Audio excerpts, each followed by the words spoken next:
आज हम बनाने जा रहे पियर एप्पल स्मूदी।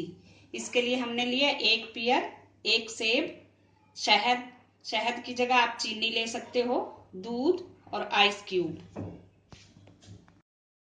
अब हम पियर्स का ये ऊपर का भाग काट देंगे, नीचे का भी, और इसके हम छोटे छोटे टुकड़े कर लेंगे।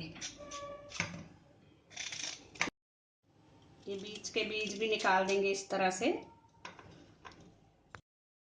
ये पियर के टुकड़े काट लिए हमने। अब हम सेब के टुकड़े करेंगे।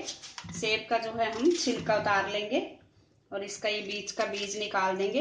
ये एक बहुत ही हेल्दी ब्रेकफास्ट रेसिपी है, सबको पसंद आती है, जरूर ट्राई करें।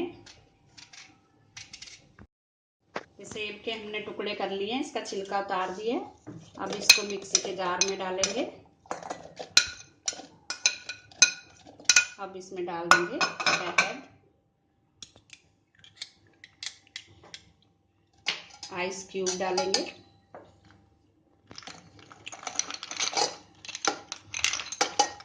और इसको ग्राइंड कर लेंगे। इसका पेस्ट बना लिया। अब इसमें हम दूध डालेंगे और फिर से इसको ग्राइंड करेंगे। ये हमने स्मूदी को ग्राइंड कर लिया, इतनी गाढ़ी होनी चाहिए ये। अब इसको हम ग्लास में सर्व करेंगे।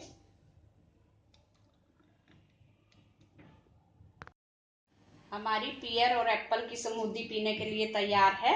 Thanks for watching. अगर आपने मेरे चैनल को सब्सक्राइब ना किया हो तो प्लीज कर दीजिए। Thank you.